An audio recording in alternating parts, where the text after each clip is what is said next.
అయితే మంచు ఫ్యామిలీ వివాదంలో ప్రస్తుతం 2 కేసులు మనకు కనిపిస్తున్నాయి. అటు సైడ్ ఇటు సైడ్ 2. అసలు ఏ సెక్షన్ నమోదు చేశారు? వీటిపై మరిన్ని వివరాలు తెలుసుకుందాం. మా బ్యూరో చీఫ్ విజయ్ ప్రస్తుతం ఫోన్ లైన్లో సిద్ధంగా ఉన్నారు. విజయ్, ఈ 2 కంప్లైంట్లలో ఎవరెవరికి అంటే ఏ కేసులు చొప్పున పోలీసులు ప్రస్తుతం ఈ కేసు నమోదు చేసినట్టుగా తెలుస్తుంది? సెక్షన్లు ఏంటి?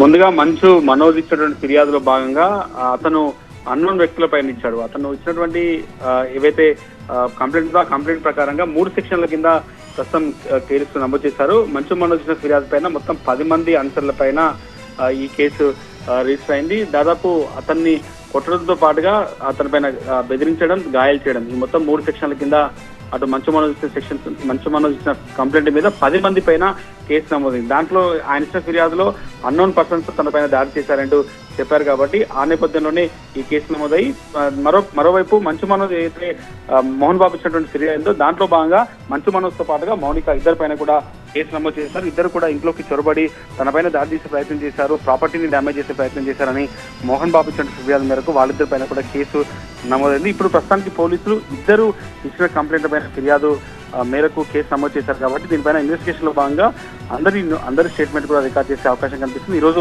పహాడ్ షరీఫ్ పోలీసులు మోహన్ బాబు స్టేట్మెంట్ తో పాటుగా అటు మంచు మనోజ్ తో పాటుగా మౌనిక ముగ్గురు స్టేట్మెంట్ రికార్డ్ చేసిన తర్వాత తదుపరి యాక్షన్ ఏ రకంగా ఉంటుందానిపైన పోలీసులు ముందుకెళ్లే అవకాశం కనిపిస్తుంది. ఇద్దరి ఫిర్యాదు మేరకు అయితే కేసు నమోదు చేసినట్టుగా. ఇప్పుడు వారసత్వ ఆస్తుల మీద అసలు ఎలాంటి ఇది లేదు, నేను నా సొంతంగా బతుకుతున్నానని మనోజ్ అంటున్నారు. అంటే బేసిక్ గా ఏమి అంటే ఒకవేళ ఇవే గనక మనం మాట్లాడుకుంటే ప్రధానంగా వేటి గురించి మోహన్ బాబు ప్రస్తావిస్తున్నారు, ఏ ఆస్తుల గురించి మనోజ్ ఇలా మాట్లాడుతున్నారని మోహన్ బాబు తన ఫిర్యాదులో పేర్కొన్నారు, లేఖలో పేర్కొన్నారు. మోహన్ బాబు ఫిర్యాదులో ఉందంతా కూడా తన ఇంట్లోకి కొంతమంది అనుమానిత వ్యక్తులు కావచ్చు, కొంతమంది బౌన్సర్లను తీసుకొచ్చి తన పైన దాడి చేసి తన ప్రాపర్టీని గుంజుకునే ప్రయత్నం చేస్తున్నారన్నది మోహన్ బాబు ఇచ్చిన కంప్లైంట్ లో ఉంది. ఏ ప్రాపర్టీ అంటే జల్పల్లో ఉన్న తన నివాసమా లేకపోతే విద్యా సంస్థలా, దేని గురించి మాట్లాడారు అంటే అతను ఇచ్చిన ఫిర్యాదులో ఉంది అతనికి సంబంధించిన ప్రాపర్టీస్, అది జల్పల్లో నివాసం కావచ్చు, మాదాపూర్లోని ఆఫీస్ కావచ్చు, లేకుంటే శ్రీ విద్యానికేతన్ సంబంధించినటువంటి ప్రాపర్టీస్ అనే అంశాన్ని మెన్షన్ చేశారు కాబట్టి ఆ ప్రాపర్టీస్ లో చాలా ఇప్పుడు జరుగుతున్న వివాదం అంతా కూడా ఆ యూనివర్సిటీకి సంబంధించిన దాంట్లోనే నడుస్తుంది కాబట్టి దానికి సంబంధించిన వ్యవహారం అక్కడ బౌన్సర్స్ లేదు, కేవలం జల్పల్ ఇంట్లోనే బౌన్సర్స్ ఉన్నారు, మాదాపూర్ ఆఫీస్ కూడా బౌన్సర్ తీసుకుని వచ్చాడన్నది మోహన్ బాబు ఫిర్యాదు కాబట్టి ఆ ఫిర్యాదు మేరకే ఇప్పుడు కేసు నమోదైంది.